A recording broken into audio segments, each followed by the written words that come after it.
Alguém que... Pode falar, Deus, fica à vontade. Ô, professor, boa noite, tudo bem? Boa noite, colegas aí. Satisfação. Eu tô falando de Sobradinho, Brasília, acompanhei o curso seu. Ótimo. E tô aí, aperfeiçoando aí, tentando aprender mais um pouquinho, né? A verdade é essa. E eu tenho uma dúvida em relação à dimensão. Desculpa, é um assunto totalmente diferente. Sem problema. O senhor teria um PDF, alguma coisa assim que possa passar para a gente sobre dimensionamento de tubulação para determinada máquina? Distância, essa coisa toda? Olha, a Danfoss, no programa dela, não sei se é o Digital Pool mesmo, você tem um programa da Danfoss aí, agora eu não me recordo bem, ela tem a parte de tubulação, sabe? Você coloca a quilocaloria, lá, capacidade de caloria, e ela te dá a bitola da tubulação, tá? E a distância. E a distância também, a metragem, essa coisa toda? Eu acho que sim. Porém, uma coisa assim mais fácil, no material didático, né, do nosso curso, lá na nuvem, tem umas apostilas da Redcraft, se eu não me engano, o manual de instalação da Redcraft, lá pelo meio dela tem umas tabelas que te dá a distância e a tubulação. Vamos supor, a tua carga térmica lá é 1.500 quilocaloria, a menos 20, ela te dá qual o tubo que você vai usar, a 7 metros, a 12 metros, a 18 metros, a 25, e vai assim, ela te dá a tubulação, entendeu? E até tem eu não sei, porque se eu for procurar aqui vai demorar. Eu tô num computador novo aqui que eu não tenho o meu material não está baixado aqui, está na nuvem, então eu vou ter para a nuvem. Não, mas não tem problema não, doutor.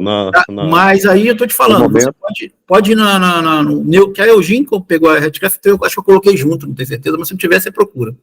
Na nossa nuvem, lá no material didático, você procura Redcraft, procura manual de instalação da Redcraft, é grande pra caramba, aí você procura, deve estar lá pelos 50, 70, tem umas 2 ou 3 páginas que te dá a distância da tubulação e a bitola que você vai usar de acordo com a temperatura e capacidade de carga térmica. Na esquerda tem a carga térmica, começa com 800 kcal, se não me engano, ou menos, vai descendo até, sabe, 1.000, 3.000, 200.000 kcal.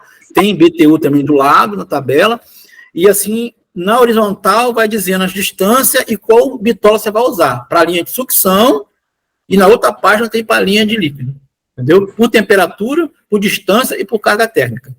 Aí o que acontece? Presta atenção, o macete que eu vou te dar para todo mundo também.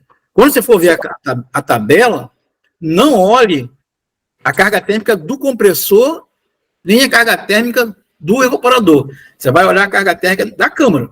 Vamos supor, a minha câmara é 2.000 kcal. Ponto. Mas aí você colocou uma máquina de 2.500, colocou um evaporador de 3.000, não tem problema nenhum.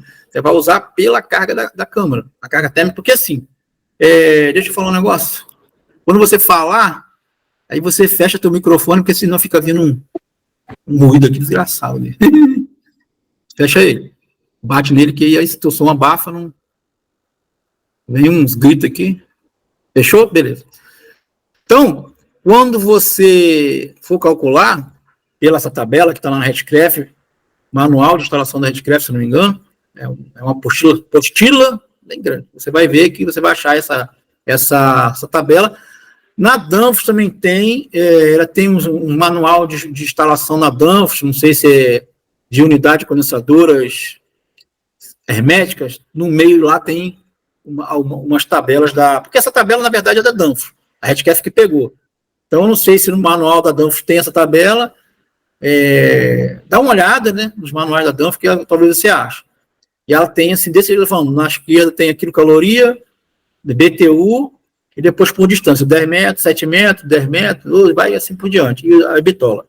Quando for vertical, vamos supor, você vai com tubulação 5 metros, aí você vai subir 3 metros, por exemplo. Essa tubulação de 3 metros, você vai fazer ela mais fina, né, uma bitola menor do que da horizontal.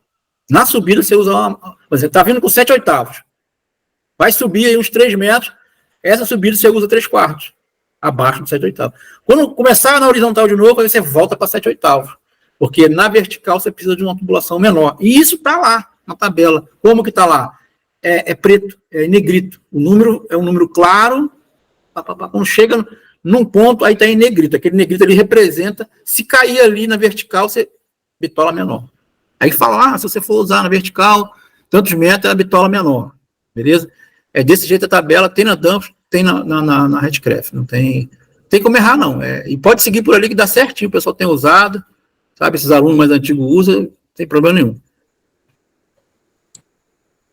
Beleza? Você tem alguma dúvida mais desse negócio da tubulação? Você quer perguntar? Não, só quero agradecer mesmo. Muito obrigado. Nada. E eu queria falar também, aproveitar o gancho dele aí e falar algumas coisas de tubulação. O que acontece? A tubulação, ela faz parte, digamos, do evaporador, tá? O professor agora só pegou pesado. Não, eu pego pesado que é para arrebentar todo mundo. O que acontece? Como que ela vai fazer parte do evaporador? Quando, vamos raciocinar, quando que essa tubulação vai fazer parte do evaporador? Quando ela for mal isolada. Que ela não tiver o isolamento competente com ela. Ela fizer o isolamento de qualquer maneira, ela vai fazer parte do evaporador. Ela vai contar como se fosse uma continuação do evaporador. Com certeza absoluta. Então, o isolamento da tubulação de retorno, de sucção, ela tem que ser feita de acordo com a temperatura. Entendeu? Que ela é colocada. Não tem, assim, a gente não pode negligenciar isso aí. A gente tem que entender, quando a gente faz uma tubulação, seja lá qual for, a gente tem que isolar ela de acordo com a necessidade dela. Se é resfriado, é uma tubulação, é um isolamento. Se é congelado, é um outro isolamento. Se é ultra congelado, é um outro isolamento mais grosso, né, mais espesso. E tem as tabelas, no curso tem as tabelas, eu falo sobre isso, entendeu? Então, se você vai usar um resfriado, você pode usar até um resfriado bem alto, digamos, uma câmara de verdura, fruta, uma maturação, uma sala de preparo, você pode usar abaixo de 19 milímetros, pode usar de 13 a 19 milímetros. Agora, se é uma câmara de boi, que já trabalha na faixa de menos 1, né, menos 2 a 0, aí você tem que usar acima de 19 milímetros. A espessura do isolamento tem que ser daquele preto. Agora, se você vai usar uma câmara de resfriado na faixa de menos 5, que não é resfriado, você já tem que usar um isolamento de 20, 25. E aí, se for para congelar, no congelado leve, menos 18, já tem que ir para 32. Agora, se for usar um ultra congelado mesmo, que é menos, dentro da câmara, menos 20, menos 30, aí você tem que usar uma paca de um isolamento bem grosso. Né? E por toda a distância do evaporador, por toda a distância da linha de sucção, você tem que usar o isolamento, para que ele chegue até o compressor, entendeu? Na temperatura de evaporação. Entendeu? Porque se ele não chegar lá com a temperatura de evaporação adequada, o que vai acontecer com o compressor? Vai acontecer que o compressor vai receber gás quente. E não pode. Ele vai saturar lá no evaporador. Vai saturar. O que é saturar? Ele vai se transformar em gás lá no evaporador. E ele tem que sair do evaporador já gás. Ele não pode sair líquido. Quem que faz isso? Essa regulagem é o superaquecimento. Você vai regular a válvula de maneira tal, vai colocar um orifício de maneira tal que a saída do evaporador seja feita. Pode estar gelando, pode estar fazendo gelo em volta do tubo que está saindo do evaporador. Um sifão ali e tal, mas tem que ser gás, não pode ser líquido. E o superaquecimento vai te dar essa posição. E esse gás tem que chegar lá no motor nessa temperatura. Ele precisa chegar lá no motor. Por quê? Ele tem que chegar lá, e o motor está longe, 10, 15, 20, 30 metros de distância. Ele precisa chegar lá igual ele saiu do evaporador. Por quê? Porque ele vai refrigerar o compressor. Quem refrigera o compressor é o gás. Ele é fechado. Não tem vento para refrigerar ele. É o gás, só o gás.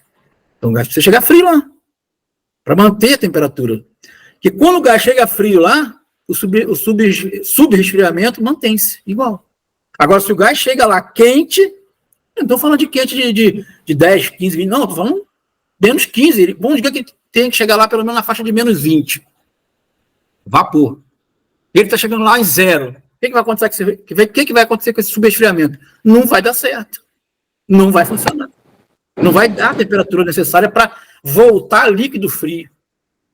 Subresfriamento alto, superaquecimento alto, subresfriamento alto. O que ele recebe, ele entrega. Então, por isso que o isolamento da tubulação é muito importante. Muito importante. Segunda coisa, por que ele vai virar evaporador? Se ele não está bem isolado, ele vai continuar saturando pela tubulação. Então, vai contar a tubulação como evaporador. Então, em vez de você ter um evaporador de 1.500 kcal, como é o compressor, como é a câmara, você vai ter um evaporador aí com uns 3.000 kcal. Esse motor vai dar conta? Não vai.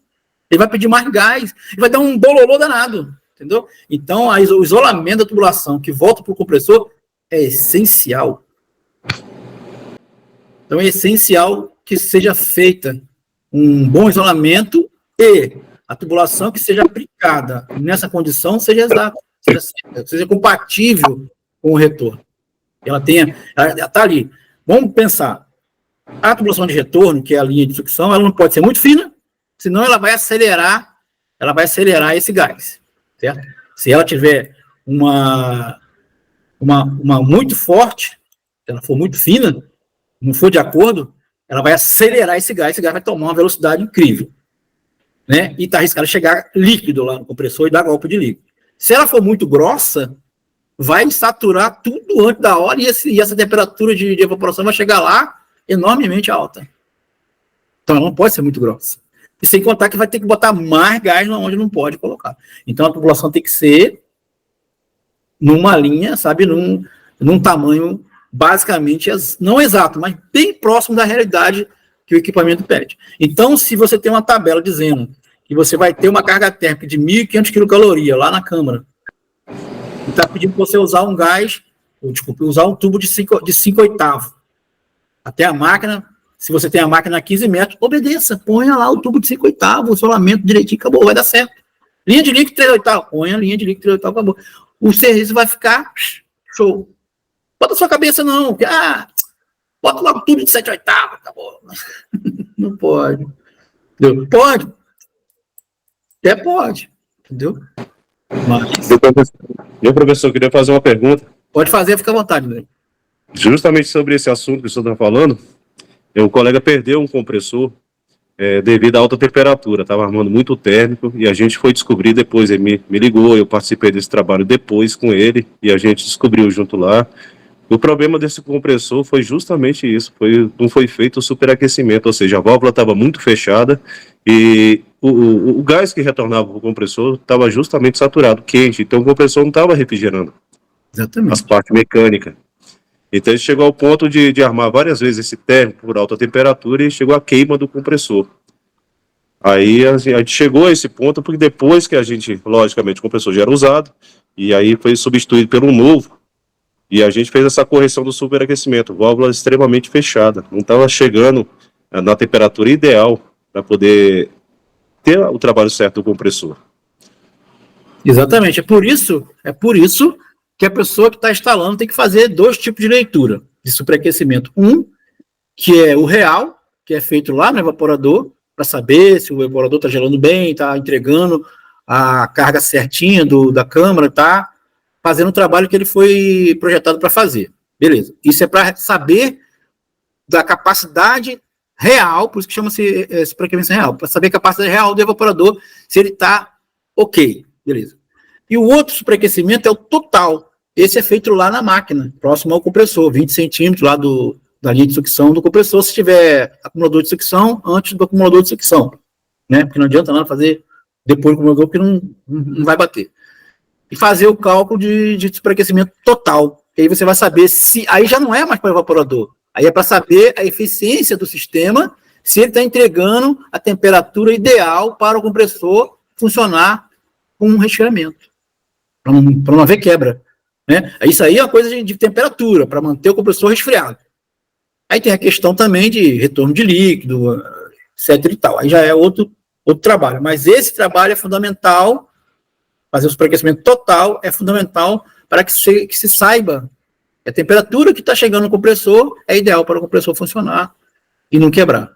E a temperatura real, que é lá, feita lá, o superaquecimento real feito lá no evaporador, é para saber se o evaporador está dando conta. Né? Então, por que faz total? Por isso, porque você precisa saber uma coisa e depois você precisa saber outra. Não é isso? Positivo, professor. Muito obrigado.